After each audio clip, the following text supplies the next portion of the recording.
তোদের কি বেগানে শাদি মে আব্দুল্লাহ দিওয়ানা।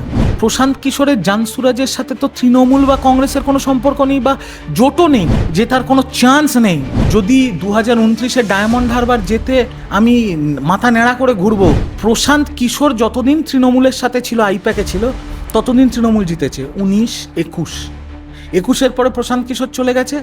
অভিষেক ব্যানার্জি নতুন একজনকে আমদানি করেছিলেন, তারা দায়িত্ব নিয়ে দলটাকে বিক্রি করেছে, টিকিট বিক্রি করেছে, পঞ্চায়েত বিক্রি করেছে, জেলা পরিষদের টিকিট বিক্রি করেছে, ব্লক সভাপতি করতে টাকা নিয়েছে, বিধানসভার টিকিট বিক্রি করেছে, আমার থেকে 50 লাখ টাকা চেয়েছিল। এরা এই দালালি করে করে দলটাকে শেষ করে দিয়েছে।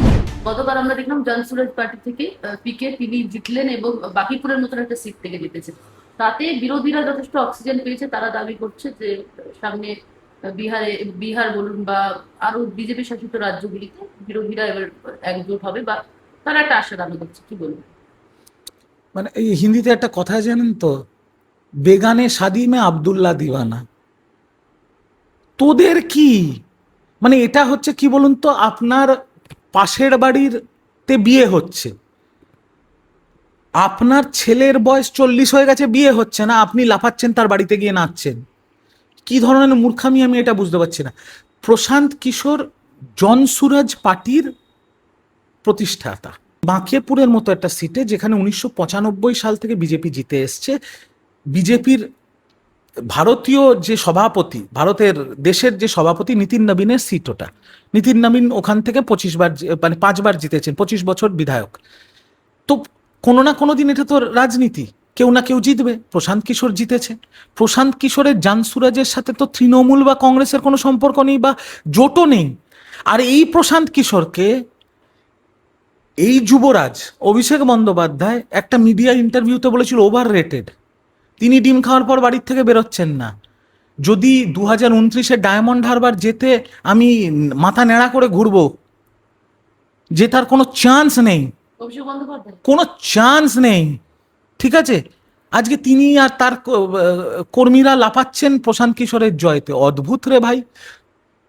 প্রশান্ত কিশোর যতদিন তৃণমূলের সাথে ছিল, আইপ্যাকে ছিল, ততদিন তৃণমূল জিতেছে। 19-21 পরে প্রশান্ত কিশোর চলে গেছে।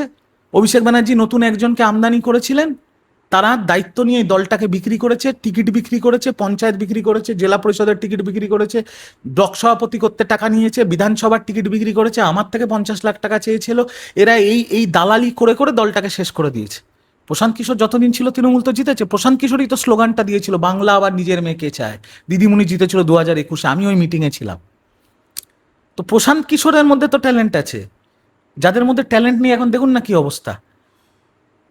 মমতা ব্যানার্জি বিরাট বড় রাজনীতিবিদ, উনি আজকে হেরে গেছেন, বাস্তব কথা। কিন্তু মমতা ব্যানার্জির ইতিহাস তো কেউ মুছে ফেলতে পারবে না। আর মমতা ব্যানার্জি যতদিন দাঁড়িয়ে আছেন অস্তিত্ব আছে। কিন্তু ওই তৃণমূলের ওই কথাটাই আবার আমি পুনরাবৃত্তি করছি, একটাই পোস্ট, বাকি সব ল্যাম্পপোস্ট। মমতা ব্যানার্জিকে মাইনাস করে দিন তো বাকি ল্যাম্পপোস্টগুলোর কী ভ্যালু আছে? 21শে জুলাইয়ের মমতাদির মিছিল থেকে মমতাদিকে সরিয়ে দিন, কেউ যাবে?